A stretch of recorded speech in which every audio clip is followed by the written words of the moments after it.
سیدنا علی المرتضیٰ رضی اللہ تعالیٰ عنہ شیر خدا حیدر کرار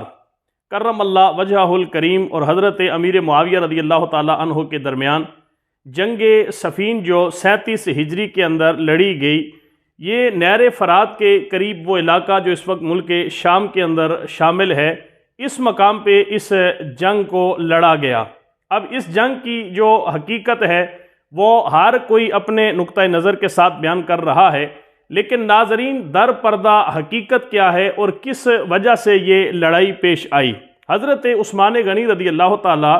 عنہ کو جس بے دردی کے ساتھ مدینہ شریف کے اندر قرآن کریم کی تلاوت کرتے ہوئے 40 دن کی پیاس کے اندر بلوائیوں نے جس طرح آپ کو شہید کیا، یہ تاریخ کا ایک المناک اور دردناک واقعہ ہے۔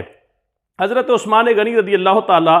عنہ کی شہادت کے بعد حضرت علی المرتضیٰ رضی اللہ تعالیٰ عنہ آپ خلیفۃ المسلمین امیر المؤمنین، آپ خلافت کے اوپر آپ متمکن ہوتے ہیں، آپ کو خلافت ملتی ہے۔ اس حوالے سے امیر معاویہ رضی اللہ تعالیٰ عنہ اس وقت آپ شام کے گورنر تھے۔ آپ تک جب حضرت عثمان غنی رضی اللہ تعالیٰ عنہ کی شہادت کی خبر اور جس بے دردی کے ساتھ 18,000 بلوائیوں نے حضرت عثمان غنی رضی اللہ تعالیٰ عنہ کو شہید کیا، تو حضرت امیر معاویہ رضی اللہ تعالیٰ عنہ نے حضرت علی المرتضیٰ رضی اللہ تعالیٰ عنہ سے اس بات کا مطالبہ کیا کہ حضرت عثمان غنی کے خون کا قصاص لیا جائے، آپ کے خون کا بدلہ لیا جائے۔ اور چونکہ اس وقت حضرت علی المرتضیٰ رضی اللہ تعالیٰ عنہ آپ بھی مدینہ شریف کے اندر موجود تھے، آپ نے اپنے صاحبزادگان، شہزادگان، سرداران جنت حضرت حسن اور حضرت حسین رضی اللہ تعالیٰ عنہما کو حضرت عثمان غنی کے پہرے داروں کے اندر وہاں پہ کھڑا کیا ہوا تھا، لیکن حضرت امیر معاویہ کا مطالبہ یہ تھا کہ علی المرتضیٰ آپ کے ہوتے ہوئے عثمان غنی رضی اللہ تعالیٰ عنہ کو شہید کر دیا گیا، لہٰذا اب آپ خلیفہ بن چکے ہیں اور ان لوگوں سے شہادت عثمان کا قصاص لیا جائے۔ حضرت علی المرتضیٰ رضی اللہ تعالیٰ عنہ آپ اس حوالے سے کہ یہ 18,000 بلوائی تھے جنہوں نے عثمان غنی رضی اللہ تعالیٰ عنہ کو شہید کیا، ان میں سے کتنے لوگوں سے قصاص لیا جائے اور کتنے لوگوں کو جو ہے وہ اس کے اندر سزا دلوائی جائے، اس حوالے سے حضرت علی المرتضیٰ رضی اللہ تعالیٰ عنہ کسی جو ہے وہ ایک متفقہ فیصلے کے اوپر نہ پہنچ سکے۔ اس دوران حضرت امیر معاویہ رضی اللہ تعالیٰ عنہ کو اس غلط فہمی کے اندر کہ حضرت علی المرتضیٰ رضی اللہ تعالیٰ عنہ کے ہوتے ہوئے اس حضرت عثمان غنی رضی اللہ تعالیٰ عنہ کو اس بے دردی کے ساتھ کیوں شہید کیا گیا، اب حضرت علی المرتضیٰ رضی اللہ تعالیٰ عنہ قصاص لینے کے اندر بھی آپ جو ہے وہ میرے مطالبے کو قبول نہیں فرما رہے، اس حوالے سے یہ ایک غلط فہمی کی بنیاد پڑ گئی۔ اب وہاں پر امیر معاویہ رضی اللہ تعالیٰ عنہ نے جب سختی کا ارادہ کیا، لڑائی کا ارادہ کیا، جنگ کا ارادہ کیا، تو دونوں طرف سے جو لشکر تھے وہ تیاری کے اندر لگ گئے۔ اب اس جنگ کا، جنگ صفین کا کتنا بڑا نقصان ہوا، تقریباً 45,000 کے قریب لوگ جو ہے وہ لشکر شام کے امیر معاویہ کی فوج کے اس جنگ کے اندر مارے گئے، اور حضرت علی المرتضیٰ رضی اللہ تعالیٰ عنہ کے لشکر کے تقریباً 25,000 جو لوگ ہیں وہ اس جنگ کے اندر انہیں جو ہے وہ اس جنگ کے اندر وہ مارے گئے۔ اب اس حوالے سے یہاں پر یہ بات کہنا کہ یہ لوگ جو وہاں پر شہید ہوئے، مارے گئے، یہ سارے کے سارے یا تو صحابہ کرام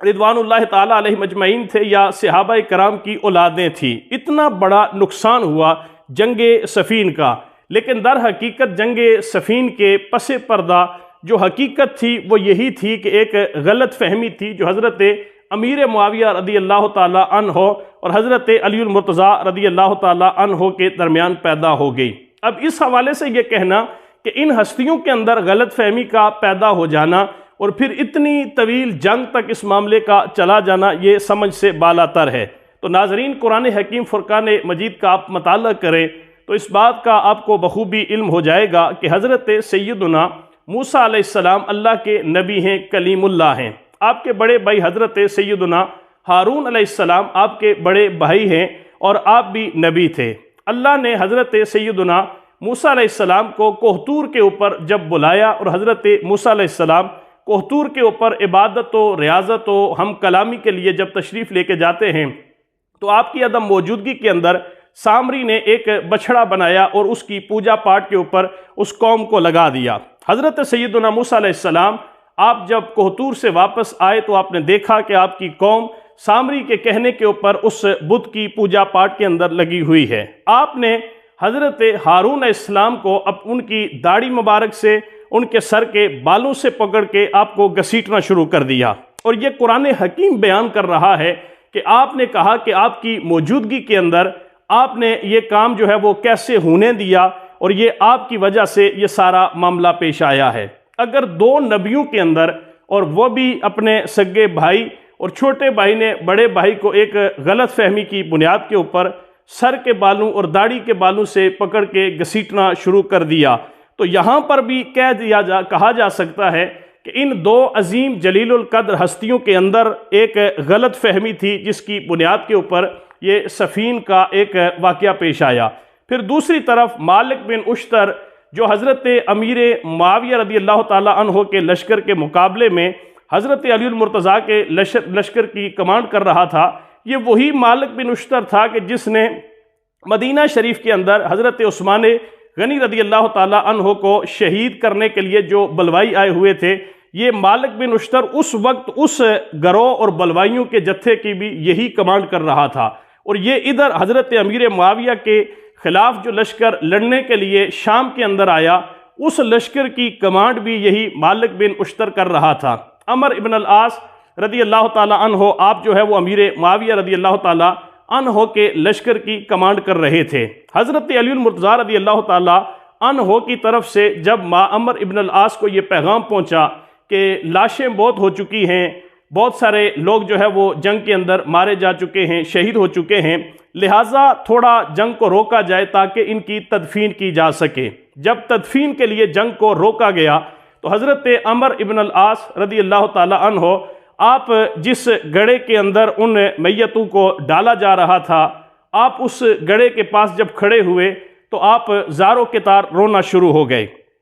آپ نے یہ منظر دیکھنے کے بعد حضرت امیر معاویہ رضی اللہ تعالیٰ عنہ کی طرف ایک پیغام بھیجا کہ بہت سارے لوگ اس جنگ کے اندر شہید ہو گئے ہیں، مارے جا چکے ہیں، لہٰذا اس جنگ کو روک دیا جائے، اور حضرت علی المرتضیٰ رضی اللہ تعالیٰ عنہ کی طرف قرآن حکیم جو ہے وہ بھیجا جائے صلح نامے کے طور پر، اور آپ کو صلح کا پیغام پیش کیا جائے۔ حضرت علی المرتضیٰ رضی اللہ تعالیٰ عنہ نے عمر ابن العاص کی طرف سے بھیجے ہوئے صلح کے پیغام کو قبول فرمایا، اور آپ نے اس جنگ کو روکنے کا حکم ارشاد جاری فرمایا۔ اس کے بعد نہج البلاغہ اہل تشیع جو کتاب ہے، اس کتاب کے اندر واضح طور پر حضرت علی المرتضیٰ رضی اللہ تعالیٰ عنہ نے جو مختلف شہروں کی طرف اپنے خطوط لکھے، اور اس اپنے خطوط کے اندر اس جنگ کا جو پس منظر آپ نے بیان فرمایا، اور پھر صلح کی جو باتیں آپ نے اس کے اندر تحریر فرمائی، ان سے بخوبی اس بات کا علم ہوتا ہے کہ اس جنگ کے حق میں نہ حضرت امیر معاویہ رضی اللہ تعالیٰ عنہ تھے، اور نہ ہی حضرت سیدنا علی المرتضیٰ رضی اللہ تعالیٰ عنہ تھے۔ دونوں طرف سے ایک غلط فہمی تھی۔ حضرت امیر معاویہ کے ساتھ سے عثمان کا مطالبہ کر رہے تھے، اور حضرت علی المرتضیٰ رضی اللہ تعالیٰ عنہ مدینہ شریف کے اندر وہ اتنی تعداد کے اندر جو بلوائی عثمان غنی کی شہادت کے اندر جو ہے وہ شریک تھے، ان کا قصاص لینے سے آپ اجتناب کر رہے تھے کہ مدینہ کے اندر ایک نیا فساد اور نئی جو ہے وہ خون ریزی نہ شروع ہو جائے۔ اب دونوں ہستیاں جو ہیں وہ اس حوالے سے اپنے نقطہ نظر کے اوپر بالکل اپنے آپ کو صحیح تصور کر رہی تھی۔ اب جو لوگ اس جنگ کے اندر شہید ہوئے، مارے گئے، ان کے حوالے سے ہم کیا کہیں گے؟ تو ایک ہی بات ہے کہ جو لوگ حضرت عثمان غنی کے قصاص کے لیے امیر معاویہ کے ساتھ کھڑے تھے، وہ لوگ بھی اگر دیکھا جائے تو ایک درست بات کے مطالبے کے اوپر کھڑے تھے، اور وہ یہ سمجھ رہے تھے کہ ہمارا مطالبہ جائز اور درست ہے۔ لیکن حضرت علی المرتضیٰ رضی اللہ تعالیٰ عنہ آپ اگر اس جو ہے وہ مطالبے سے، آپ اس کے ماننے سے اگر آپ احتیاط کر رہے تھے، تو جو لوگ حضرت علی المرتضیٰ رضی اللہ تعالیٰ عنہ کے ساتھ اس جنگ میں شریک ہوئے، ان کا نقطہ نظر یہ تھا کہ آپ چونکہ خلیفہ وقت ہیں، امیر المؤمنین ہیں، خلیفۃ المسلمین ہیں، لہٰذا آپ کے ساتھ جنگ کرنا کسی لحاظ سے بھی جائز نہیں ہے۔ تو وہ لوگ جو حضرت علی المرتضیٰ کی طرف سے آپ کے ساتھ شامل تھے وہ یہ سوچ کر شامل تھے کہ خلیفہ کے خلاف جنگ کرنا، لڑائی کرنا یہ جائز نہیں، اور جو لوگ حضرت امیر معاویہ کی طرف سے لشکر کے اندر شامل تھے وہ یہ سوچ کر شامل تھے کہ یہ قصاص عثمان کا مطالبہ ہے، مسلمانوں کے خلیفہ، مسلمانوں کے امیر، ان کی شہادت کے حوالے سے یہ قصاص کا مطالبہ ہے، لہٰذا اس مطالبے کو حق سمجھتے ہوئے وہ اس لشکر کے اندر شامل ہو گئے۔ لیکن فرق کے مراتب بے شمار، حق بدست حیدر کرار، مگر معاویہ بھی ہے ہمارے سردار،